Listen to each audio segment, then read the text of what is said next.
Bonjour bandeko nyonso bazui mwa libaku ya kolanda biso na tongo lelo. Merci pe na bandeko nyonso basutenaka biso na nzela ba remarque ba conseil ba suggestion pour ete tokoma na perfection communication ya peuple congolais ekende malamu. Lelo oyo tozali vendredi début ya week-end déjà pe na profiter l'occasion ko pesa ba bon début ya ba week-end na bandeko nyonso balanda biso na kati ya plateau na biso éveil patriotique na sango ya Congo bato nyonso balandaka politique situation politique ya mboka na bango. Merci na manso bosalaka pona biso wana na komona le roi Mabi na mama Élysée na komona président Chigito Mushashino na zomona Prudence Mbombo Jackie de Progrès bandeko bazali tellement ebele président nga chim oyo na ba remarque na bino bosalaka peut-être communication ekende malamu. Lelo titre ezalika moko, je voulais répondre ou recadrer un peu mon grand frère qui est licencié en droit Francis Kalombo par rapport ya ba propos à salaki émission moko ezo sala base na ba réseaux sociaux conformément na loi oyo Dr Noël Tchani a proposé qui était mutu poza la candidat président de la République na République démocratique du Congo et Sengeli Azala des pères et des mères congolais. Alors et puis si ba polémique na kacha ba polémique wana grand frère propre que je respecte Francis Kalombo a sali déclaration albi que non ceux qui karabamiki ko appliquer loi ya Noël Tchani et que ça a été un jour Kabila Pazongi na pouvoir et que ça que un jour Félix Tshisekedi a fait 5 mandats et que ça un jour que et qu'on violer article 220 de la Constitution. Ce n'est pas moi, c'est mon grand frère intellectuel, mon vieux Francis Kalombo. Yango naye, le ko la batebele balanda ka émission ana. Batebele ba bengi, ba lobi est-ce que makambo oyo papa na biso, grand frère na biso, yaya na biso, mutu na biso mayele, communicateur ya sérieux Francis Kalombo alobi ezali ya solo. Yango nga na yebisi bato eno bolanda nga lelo na chaîne na biso sango ya Congo pour être tout recadrer total il peuple congolais. Est-ce que makambo oyo grand frère nanga les communicateurs ya papa na biso Moïse Katumbi alobi est-ce que ezali ya solo to ezali ya lokuta nde raison pour laquelle bon moni biso na face à la caméra pour tout meka ko expliquer peuple congolais to za na constitution parce que selon vieux Francis Kalombo alobi était dès que loi ya Docteur Noël Tchani ezali appliqué et qu'on viole constitution. Wana propos nangate propos yanani ya Francis Kalombo. Na tangi constitution butu pour tena ya awa na expliquer peuple congolais vient nanga Francis Kalombo a raison ou il a tort. Nde bomoni biso face à la caméra. Donc d'ailleurs d'avance n'anticiper pendant temps ce peuple congolais que ce qui loi ya Noël Tchani ezali appliqué que Moutoua Ozala candidat président de la République et Sengel Azala congolais de père et de mère. Et zali proposition et la loi il y a Papa Nabiso Noël Tchani. Alors place mon côté dès l'article 1er jusqu'au dernier article de la Constitution de la République démocratique du Congo et que ce qui loi il y a Noël Tchani et zali appliqué qu'on viole la Constitution et qu'on viole la Constitution à un article moko T. Wana na bandina ko répondre vient là Francis Kalombo na ebibe que vous êtes licencié en droit, vous êtes juriste, aux avocats makasi mais na ko senga na Francis Kalombo zonga lisusu na article parce que yomoko vieux Francis Kalombo obimisi article 220 ya constitution on dit que dès que loi Noël Tchani on a proposé que candidat président de la République na Congo et Sengela Zala des pères et des mères congolais yo lobby o évoqué le biso article 20 article 220 bolanda malam peuple congolais selon l'avocat Francis Kalombo a lobby était dès que loi ya Noël Tchani est appliquée article 220 kozala violé à ce moment là c'est le cas va dire à Francis Kalombo Kabila kozonga na pouvoir parce que constitution et ils ont empêché président à sali 5 ans renouvelable une seule fois azonga na course ya élection mais Francis Kalombo lobby ce qui doit appliquer loi ya Noël Tchani, c'est que Kabila peut avoir un pouvoir, c'est que mandat ya président de la République et que la source ya 5 ans renouvelable une seule fois, c'est que Moutounio sera postulé en démocratie. Mais pour être loi ya Noël Tchani et ça la violation y article 220 de la Constitution et c'est que loi est en vigueur. Ce n'est pas moi, c'est Francis Kalombo.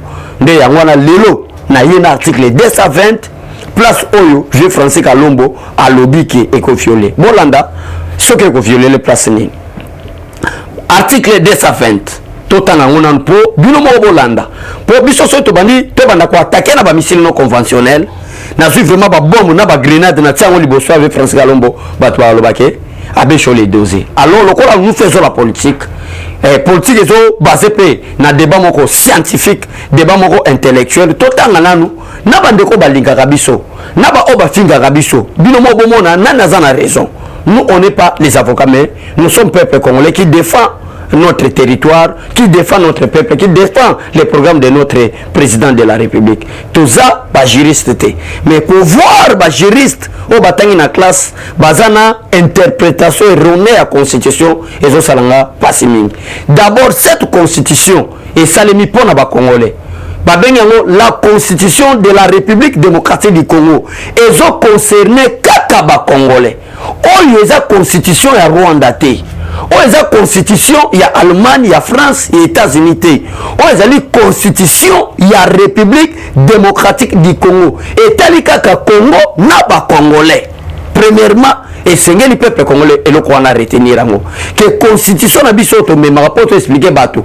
Et Taliba Rwandais, et Taliba Ougandais, et Taliba américain, et Taliba brésilien, et Talikaka République démocratique du Congo n'a pas congolais. Donc, et la constitution, il y a pas congolais. Et ça, pas rwandais.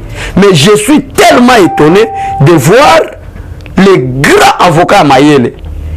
Venanga, Francis Kalombo, à l'objet qui a violé l'article 220. Tout en l'article 220. La forme républicaine de l'État. Les principes du suffrage universel. La forme représentative du gouvernement. Le nombre et la durée des mandats du président de la République, l'indépendance du pouvoir judiciaire, le pluralisme politique et syndicat ne peuvent faire l'objet d'aucune révision constitutionnelle. Ça c'est alinéa 1. Alinéa 2. Est formellement interdite toute révision constitutionnelle ayant pour objet ou pour effet de réduire les droits et libertés de la personne ou de réduire les prérogatives des provinces et des entités territoriales décentralisées. Ça c'est l'article 220 Oyo vient abiso Francis Kalombo a évoqué par rapport il y a loi Oyo Noël Tchani a proposé pour la Kolobete Moutou Sengeli Azala candidat président de la République, na République démocratique du Congo, et Sengeli Azala des pères et des mères congolais. Selon Francis Kalombo, alobi qui est violé, article 220. Nde yangoana, bomoni na zongeli bino lecture, y article 220. Bino bato bolanda biso na basangwa Congo. Place nini oyo, soki loi ya Noël Tchani et kozala appliqué et kozala nanu objet à révision constitutionnelle. On ne peut pas réviser la constitution. Mais on voulait protéger la balkanisation. Et ça, le matin, à la République démocratique du Congo. Nous voulons protéger la liberté de nos enfants. Nous voulons protéger le Congo. Nous voulons protéger les peuples congolais. Un pays qui est convoité par les Occidentaux, par les pays très puissants. Pays limitrophes pour que l'insécurité règne. Et pour que l'insécurité règne, et Sengeli, le président de la République démocratique du Congo, Azala un étranger qui va travailler non pour l'intérêt, il y a peuple naïe, mais qui va maintenant travailler pour l'intérêt, il y a des pays puissants, il y a des occidentaux. Alors, Noël Tchani vit même l'article 7. il y a époque, il y a République d'Isaïr. Bon, le bas qui était Moutou Azala président, il y a République d'Isaïr à l'époque, et Sengel Azala des pères et des mères congolais. Il y a rien de nouveau. Oh, Noël Tchani a salué en avion en français Kalombo. Noël Tchani a pesqué à proposition, parce que Noël Tchani c'est un homme intelligent. Noël Tchani c'était congolais. Oh, ça a un souci à congolais. À comprendre que vie la richesse, oh, Nzamba pesa na mboka na biso. Vie convoitise, oh, bah, pays puissant au monde, les États-Unis d'Amérique, la France et nos colonies, la Belgique, avec l'intention de balkaniser la République démocratique du Congo. Maintenant, pont de balkanisation en Salématé pour que l'insécurité soit semée par les puissants occidentaux. Et ça va se Noël Tchani, en tant que moi, Namboka, alors que tu proposé loi. En quoi, mon vieux Francis Kalombo, avec beaucoup de respect que je vous dois, et qu'on viole l'article 220. L'article 220, on les a formellement interdit la forme des républicains de l'État. Est-ce que Noël Tchani a proposé tout ça, la réforme républicaine de l'État? Non. Parce que l'article 220, les autres les sabiso makambu oyo, biso toko ko sala la révision constitution té. Ya ngwa babandi oloba vieux Francis Kalombo balobi la réforme républicaine de l'État. Est-ce que la loi ya Noël Tchani peuple congolais bino bolanda biso? Ya ngwa nzomona mikolo na lingina bada omema peuple na biso ba pesa biso confiance na ba raisonnement moko scientifique, ba raisonnement moko ezo tongamboka. Tika to tika na biso ba polémique, ba futilité moko ya pamba na ba débat scientifique boy. To fongola même le peuple congolais peut-être temps il y a aussi la lecture il y a constitution de la République démocratique du Congo. Alors le col à politicien pas yebi malamu que congolais azala makasi na lecture to tika to diaboliser to le baete loi ya Noël Tchani et ko violer article 220 il y a constitution ndena sala ki lecture il y a article 220 de la constitution. Surtout le bique, to banda ko loba. Article 220 interdit ni ba ko la révision té. Balobi la réforme républicaine de l'État ne peut pas faire aucune révision constitutionnelle. Est-ce que loi Noël Tchani a proposé mon grand frère avocat Mayele Francis Kalombo? Est-ce que loi Noël Tchani ezo sala réforme républicaine de l'État? Non. Les principes de suffrage universel? Non. La forme représentative du gouvernement? Non. Est-ce que loi Noël Tchani ezali wana pour nako changer nombre et durée ya mandat président de la République? Non. Est-ce que loi ya Noël Tchani mon vieux Francis Kalombo ezawana pour nako modifier l'indépendance du pouvoir judiciaire? Non. Yamana zo kende makambo des article 220 lobby. Est-ce que proposition ya loi ya Noël Tchani ezawana pour modifier le pluralisme politique et syndicat? Non. Wana nde constitution biloko na mutiko tangela bino keza na kati proposition à loi Noël Tchani te nde ya wana constitution ko lobana suka lobi ne peuvent faire l'objet de qu'une révision constitution. La loi de Noël Tchani n'est pas là pour réviser la constitution. Ce n'est pas la loi de Noël Tchani, mais la loi de Noël Tchani est là pour protéger l'intérêt du peuple congolais et que au sommet de l'État congolais, tous ont été infiltrés parce que l'insécurité à l'Est. Bande konabiso baza violé à l'Est. Bande konabiso baza tué à l'Est. Bande konabiso baza massacré à l'Est. Bande konabiso baza pillé, dépouillé na ba capacité intellectuelle à cause et à sommet de l'État, nous avons eu des infiltrés. Alors qu'est-ce que nous devons faire pour que à la prochaine babe chole bakoleka, ba Noël Tchani bakoleka, ba communicateur obazo sungamboka bakoleka, mais bano biso tokobota, baya kokuta sous insécurité wana ou bako traiter biso que toi qui ba batumo ba bolole esclave ko to tiki bango esclave. Qu'est-ce que nous devons faire maintenant pour que bana na biso bakoya na sima bakuta mo malam ndeto lo baete na tête ya ba institution, pas n'importe quelle institution, mais l'institution président de la République et sengeli na sommet nango ezala mwana mboka des pères et des mères congolais parce que on a compris vu l'expérience. Vu l'expérience et les gens ont biso pendant 18 ans, vu la fuite de Mobutu de 1997, Oyo a fidèle à Laurent Désiré Kabila, et qui appuyé par l'armée rwandaise, par les par l'armée namibienne, par l'armée angolaise. Mais tu comme on a souka ya kwa pouye bango et que zala qui na main noire, il y a Bill Clinton pour chasser Mobutu au pouvoir et que ba Rwanda ba s'accaparer na mboka na biso, ba infiltrer ba institution, ba infiltrer armée, ba infiltrer ba service ya renseignement pour que demain le Congo ba réussir ko balkaniser yango. Alors il y a un ezalaki loi, il y a proposition, il y a Noël Tchani. Mais vieux Francis Kalomba lobi que et qu'on viole na alinéa D. C'est le vieux Francis Kalomba. Il y a article 220. Et qu'on viole nini alobi et qu'on viole est formellement interdit toute révision constitutionnelle ayant pour objet ou pour effet de réduire les droits et libertés de la personne. Pour na vieux Francis Kalomba. Pour na vieux Francis Kalomba. Balobi était ceux qui mais on comprend de te peuple congolais bo libisanga. Est-ce que ba université biso to kendaka ba cour ya droit au ba vieux Francis Kalomba ba kenda ko yekola. Est-ce que ba yekola qui est vraiment malamu? Je me pose souvent la question. Ce matin je ne vais pas attaquer. Est-ce que droit vraiment droit constitutionnel? Droit au ba benyo possible si ba benyo juriste. Au prêter serment comme magistrat. Au prêter serment comme avocat ndenge vieux Francis Kalomba azali. Est-ce que droit wana ba yekola ngo malamu? Pour la vieux Francis Kalomba alobi que eko violer alinéa D. Il y a article 220 loi Noël Tchani. C'est le vieux Francis Kalomba. Eko violer alinéa D, il y a article 220 de la Constitution. Or que article 220 de la Constitution alinéa D, le vieux Francis Kalomba alobi que eko violer balobi est formellement interdite toute révision constitutionnelle ayant pour objet ou pour effet de réduire les droits et libertés de la personne. Ah, et vous violez Nanine. La loi de Noël Tchani stipule que une institution président de la République, Moutou a la candidat et c'est la des pères et des mères congolais. Et violer droit Nanini. Et violer liberté à Batou Nanini. Je ne comprends plus rien.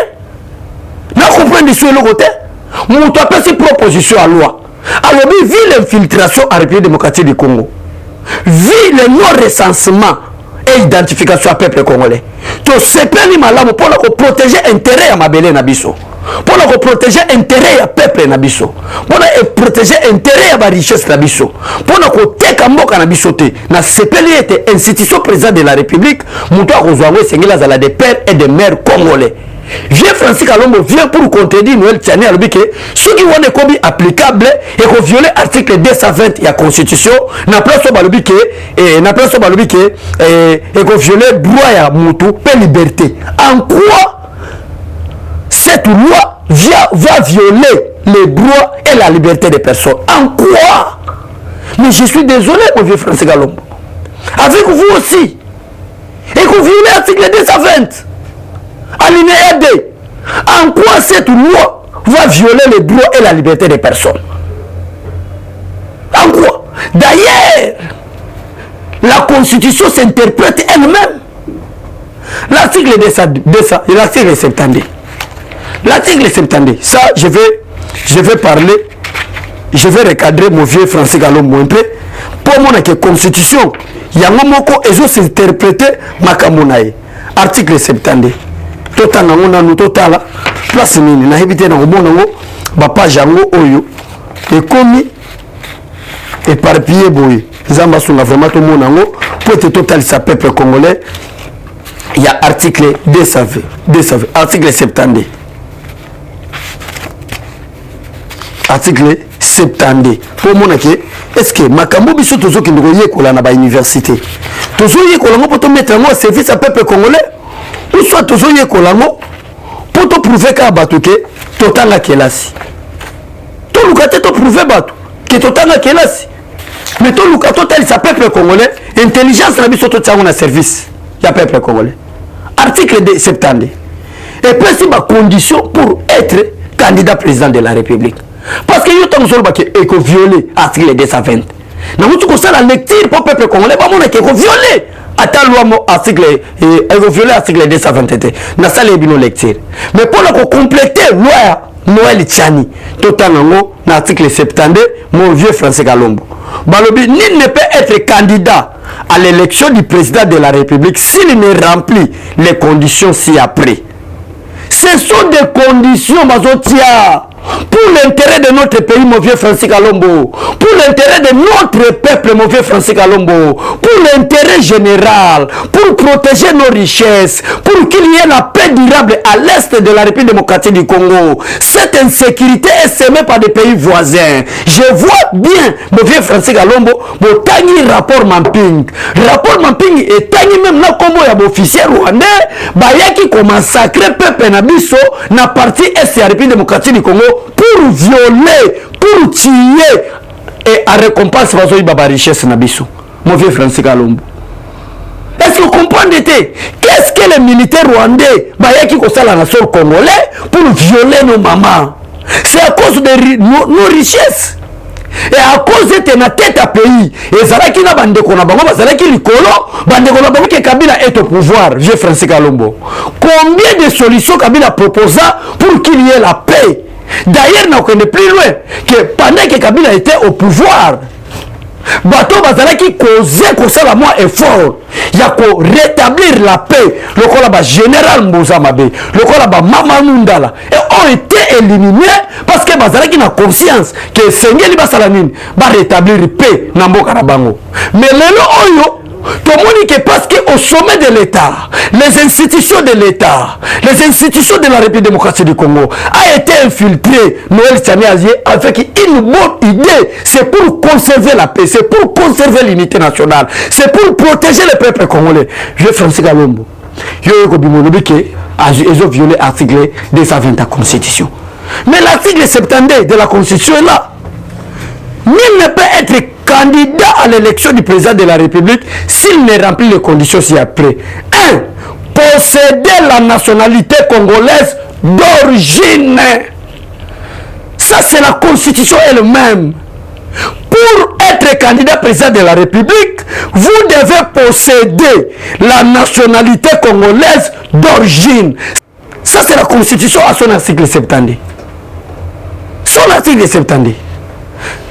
Comment est-ce qu'on peut posséder la nationalité congolaise d'origine ceux qui ont beau terminer dans la tata na maman baza congolais? Mawa plein. Merci Nandeko Ransi. Merci Nandeko Josué. Mon frère Tilumbo baza derrière la caméra na soki nanga wana. Na boy na beta ba misili musupo na ko bilisa babilo on a démontré bato ba lobaki bataille de pesa bazala boy na soki nanga wana. Mais na koleli sa peuple congolais. Loi ya Noël Tsani esengeli to protéger yango. S'il s'agit de ça la marche, nous devons soutenir cette loi parce que notre pays a été infiltré. En quoi cette loi ils ont violé selon Francis Kalombo? Avocat, n'a pas na komba musala nae. Selon avocat Francis Kalombo. En quoi la loi proposée par Noël Tsani est qu'on viole droit la liberté à personne? D'ailleurs, ils ont fait ça ma condition malamu de Francis Kalombo. Cette constitution, c'est pour les Congolais. Bah, le but, tous à la candidat président de la République, il faut être des Congolais de père et de mère. En quoi ça va violer les droits et la liberté des personnes? En quoi, mon vieux? Tout ça, l'interprétation de la constitution, madame. Naïbi Bébilo Zamba, après ça, bino grâce. Bon, qu'il y a l'université, bon, il y a le droit. Mais bon, expliquer là, mon peuple, madame. On a souki n'anga. Zamba batte là, le président de la République. Zamba batte la étudiant congolais. Baye ko la malam pour baye ko sa peuple congolais. Au revoir et à tout à l'heure. Merci. Exclusivité. Nous n'avons pas créé l'affaire Boukangalonzo. Nous l'avions trouvé. Notre tort, peut-être, c'est d'avoir donné plus de détails. Donc il n'y a pas un problème personnel et il n'y en aura pas. Il n'y en aura jamais. Nous avions dit qu'il faut changer de stratégie. Au lieu de venir contrôler, arrêter les gens et ne pas récupérer ce qu'on peut récupérer, on instaure la patrouille financière qui en réalité est le contrôle concomitant. C'est-à-dire la patrouille financière, c'est une opération de contrôle qui se fait au même moment que les personnes sont en train de gérer. Nous militons efficacement pour qu'on puisse réformer les immunités. Les immunités doivent être là, mais ça doit être bien défini pour permettre aux personnes qui ont détourné que ces personnes-là puissent être interpellées par la justice. Il y a eu débâcle. Boukangalonzo, c'est une débâcle. Ça, c'est indiscutable. C'est un fiasco. c'est un échec. J'avais pris l'engagement de lutter sévèrement ou de lutter vigoureusement contre les antivaleurs dans les finances publiques, à savoir les détournements, les deniers publics, les malversations, ainsi que les faits de corruption. Et pour y arriver, il fallait qu'à l'intérieur de l'inspection générale des finances, que je puisse avoir des inspecteurs intègres. Vous avez appris d'ailleurs, quand nous avions contrôlé les fonds Covid, le ministre de la Santé était passé pour reverser les reliquats qu'il détenait par devers lui.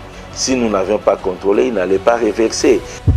L'esprit que vous voyez dans les voleurs qui volent au marché central dans les sacs, que vous voyez dans les voleurs qui volent dans des maisons, c'est le même esprit que vous trouvez dans les voleurs qui sont gestionnaires publics, avec cravate ou à qui que ce soit. C'est le même esprit, même réaction. Cette plainte, moi je considère que c'est du théâtre. Si vous n'avez pas le temps de suivre le théâtre parce que vous n'en avez pas, vous pouvez lire cette plainte. C'est vraiment du théâtre. On ne peut pas poursuivre un inspecteur pour avoir fait le travail et pour avoir dit qu'il y a des détournements. Les inspecteurs des finances ne peuvent pas être poursuivis pour des faits commis dans l'exercice de leurs fonctions que après autorisation préalable, expresse, écrite de son Excellence, Monsieur le Président de la République, chef de l'État. Donc nous allons encore travailler davantage pour faire reculer les lignes des antivaleurs. Interview exclusive de l'inspecteur général des finances, Alinguete Jules, à lire en intégralité dans Eshima Magazine. Eshima Magazine, un nouveau standard d'information.